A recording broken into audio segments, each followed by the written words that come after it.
and I live here in Memphis. I've been noticing not just a slight change, more of a detrimental change in like how peaceful Memphis is ever since the National Guard came. There was a lot of things I couldn't do before the National Guard came because I had to worry a lot about guns and stuff. I couldn't play because I was worried that somebody might pull out a gun or something, but now I could do that.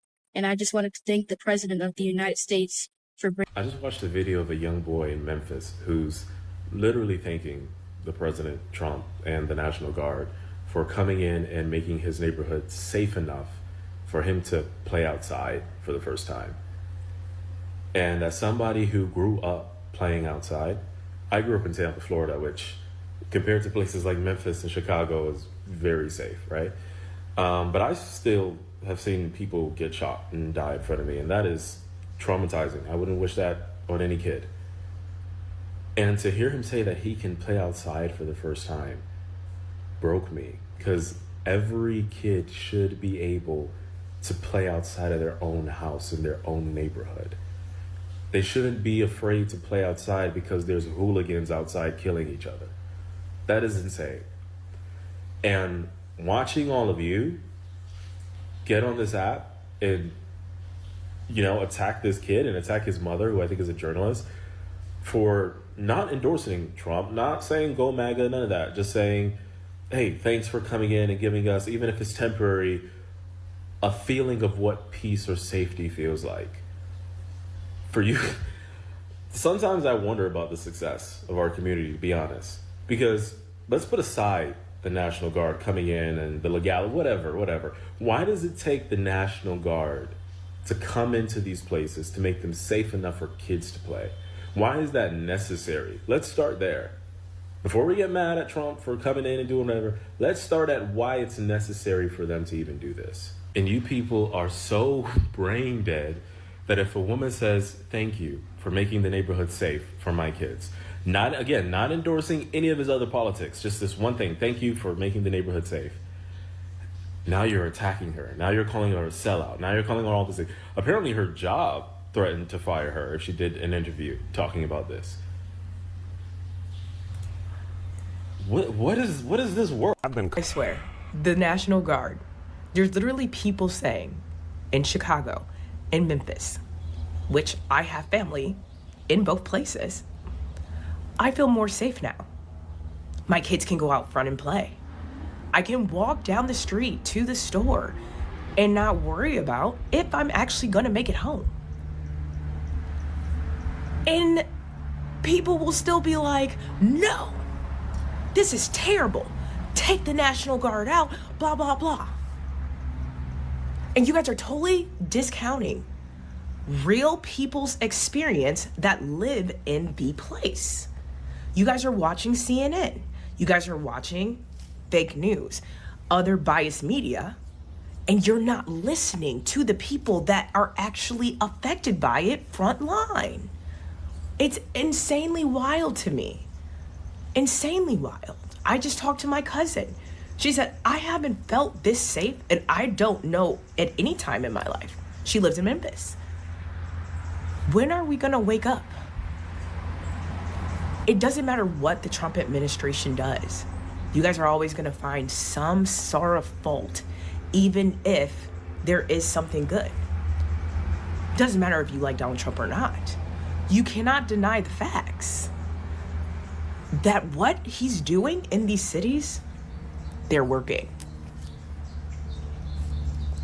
Guys, a lot of this is just the law being carried out. If I go commit a crime, there's something called consequences. Even the Bible says, obey the law of the land. See, but we want the narrative to fit when we want the narrative to fit.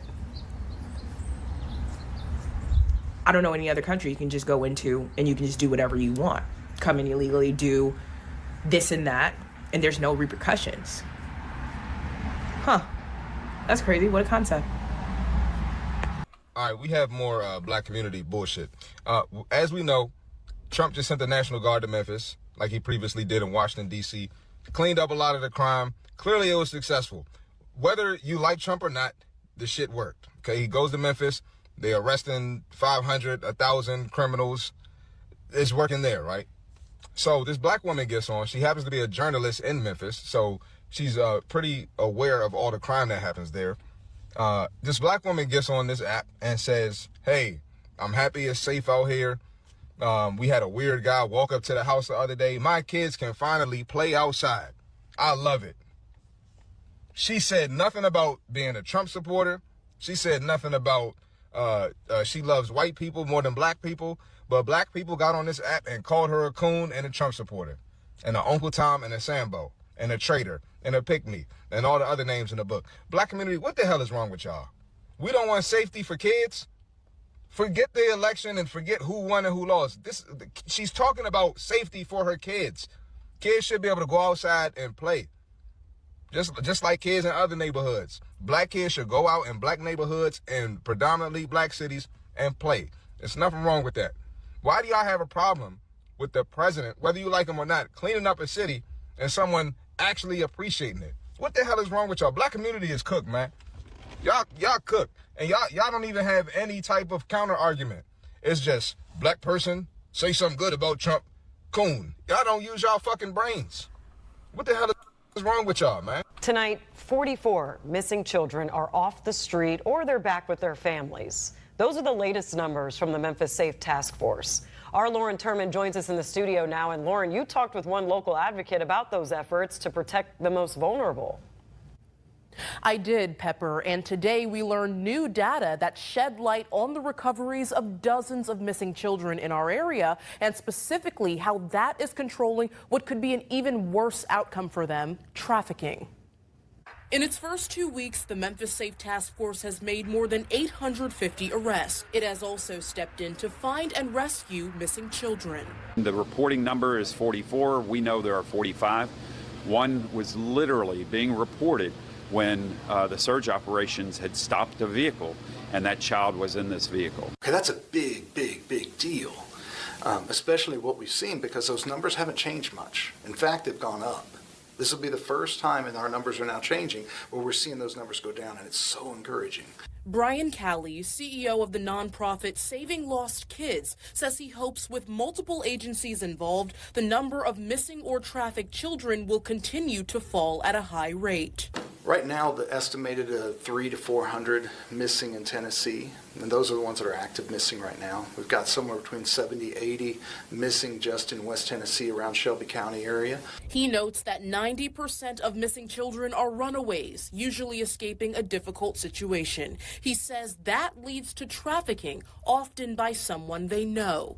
Now, Callie's and his team are doing something to give them comfort. We embarked about 4 years ago. We started this idea of building homes for children who have recovered out of child sex trafficking, and to give them a true home, a true place they can feel safe. The ranch, which will hold 20 houses and is open to girls, will be in rural Tennessee. He says the best way forward is to let this operation continue. To me, if I'm going to feel safe and comfortable for my family to be here, all right, I want to know that there's active work being done to take the bad guys out of the picture. And Brian adds that the ranch is expected to be open by the end of this year, hopefully as a way to further the progress being made right now. In the studio,